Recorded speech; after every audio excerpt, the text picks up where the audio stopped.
I don't know if it's...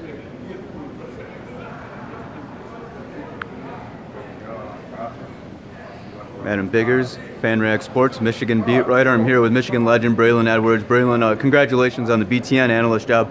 Thank you. Thank you. Before we get started, what went into that? I know that they said that last year you kind of had like an audition, and they were really impressed with your knowledge. They were really impressed with your delivery and everything. Is that something you ever thought you'd get into, as being an analyst? Not as a player. It kind of happened after I was playing. It's just like a knack for being on camera, liking to be on camera, liking to. People assume they know what you know. Right. And a lot of times you may know more, you may know less. So the fact that I can speak well about the history of the Big Ten Conference football in general and what's going on currently, it kind of seemed like a natural fit. I mean, you kind of know a little bit about it too, right? Just a little bit. Just a little bit. You might have set some conference records, some Michigan records. Maybe.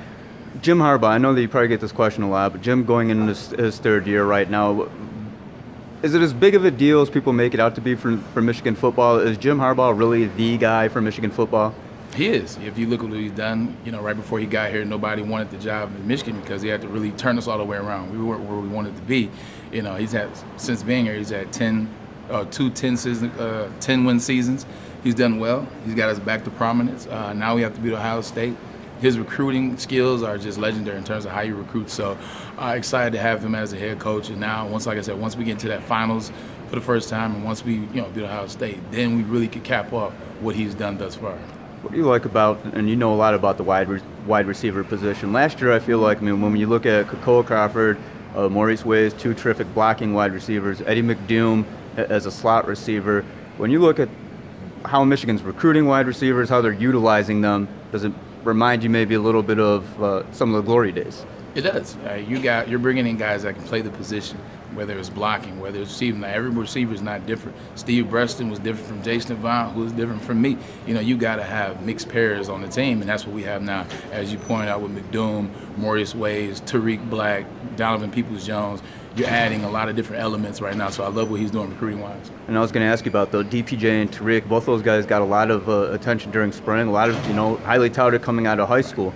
I remember talking with Wilton Spate. He said that just the way that they caught the ball, the way that that they weren't, you could tell that they were good receivers, not just good high school receivers, but college-ready wide receivers. What does it take other than talent to be a college-ready wide receiver as a true freshman? You just have the attitude that you're going to work to go get it. There's a lot of things that you can do on your own to prepare yourself to play the game. It's not about just what happens when the coach is coaching. It's not about happening when practice is going on. It's about staying after practice. It's about coming in on days off, catching on the jug machine, running routes, and doing things like that. Those are what those players are doing right now, and that's why they're having early success in the spring and so far soon to be in summer. If a guy came up to you and said, Braylon, I need some advice, how to adapt to the college game, it's a lot different than the high school game. What would be your best piece of advice, especially to a guy like Tariq and DPJ? Work hard, but ask questions. I think a lot of times guys are scared to ask questions. They just kind of go it alone, and they kind of go as the coaches go, or they go as the meetings go, or they go just what their coaches tell them. You got to ask questions, be it to an older player, be it to a coach, be it to somebody on the training staff. Ask questions for what you want to know. My final question for you, Braylon. This year, we've talked about expectations, and we saw last year with Michigan's 2016 class, 20-plus true freshmen. If you had to pinpoint a guy from last year's class, offense or defense, who's going to be most important, because it seems like that 2016 class is really the one that's going to push Michigan forward.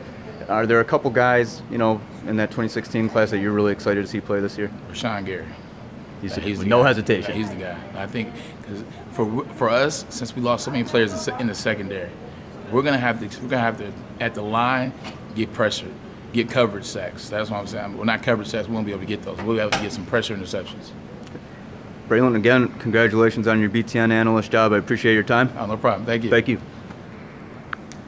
All right, boss.